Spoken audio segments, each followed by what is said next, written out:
किसानों पर घटिया राजनीति। डॉक्टर वेद प्रताप वैदिक। किसानों के बारे में लाए गए विधेयकों पर राज्यसभा में जिस तरह का हंगामा हुआ है, क्या इससे हमारी संसद की इज्जत बढ़ी है? दक्षिण एशिया का सबसे बड़ा देश भारत है। पड़ोसी देशों के सांसद हमसे क्या सीखेंगे? विपक्षी सांसदों ने इस विधेयक पर सार्थक बहस चलाने के बजाय राज्यसभा के उपसभापति हरवंश पर सीधा हमला बोल दिया। उनका माइक तोड़ दिया, नियम पुस्तिका फाड़ दी, धक्का मुक्की की, सदन में अफरा तफरी मचा दी, उच्च सदन को निम्न कोटि का बाजार बना दिया। यही विधेयक लोकसभा में भी पारित हुआ है, लेकिन वहां तो ऐसा हुड़दंग नहीं हुआ।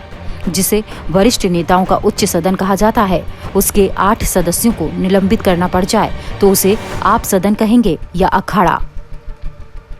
विपक्षी नेता आरोप लगा रहे हैं कि उपसभापति ने ध्वनिमत से इन किसान कानूनों को पारित करके लोकतंत्र की हत्या कर दी है और सत्तारूढ़ दल के नेता इसे विपक्षियों की शुद्ध गुंडागर्दी बता रहे हैं।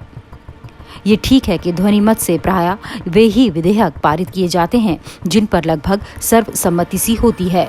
यदि एक भी सांसद किसी विधेयक पर बाकायदा मतदान की मांग करे तो पीठासीन अध्यक्ष को मजबूरन मतदान करवाना पड़ता है। इस संसदीय नियम का पालन नहीं हो पाया क्योंकि विपक्षी सांसदों ने इतना जबरदस्त हंगामा मचाया कि सदन में अराजकता फैल गई। विपक्ष की सोच ये है कि यदि बाकायदा मतदान होता तो ये विधेयक कानून नहीं बन पाते। विपक्ष को पिछले 6 साल में यही मुद्दा हाथ लगा है, जिसके दम पर देश में गलतफहमी फैलाकर कोई आंदोलन खड़ा कर सकता है। प्रधानमंत्री और कृषि मंत्री ने साफ साफ कहा है कि उपज के न्यूनतम समर्थन मूल्यों, मंडियों और अड़हतियों की व्यवस्था ज्यों की त्यों रहेगी, लेकिन अब किसानों के लिए खुले बाजार के नए विकल्प भी खोले जा रहे हैं ताकि उनकी आमदनी बढ़े। इस नए प्रयोग के लागू होने से पहले ही उसे बदनाम करने की कोशिश को घटिया राजनीति नहीं कहेंगे तो क्या कहेंगे? सरकार ने 6 रबी फसलों के न्यूनतम समर्थन मूल्यों में 50 से 300 रुपए प्रति क्विंटल की वृद्धि कर दी है। प्रसिद्ध किसान नेता स्वर्गीय शरद जोशी के लाखों अनुयायियों ने इस कानून के पक्ष में आंदोलन छेड़ दिया है।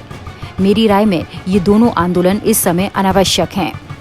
जरा सोचें कि कोई राजनीतिक दल देश के 50 करोड़ किसानों को लुटवाकर अपने पांव पर क्या कुल्हाड़ी मारना चाहेगा?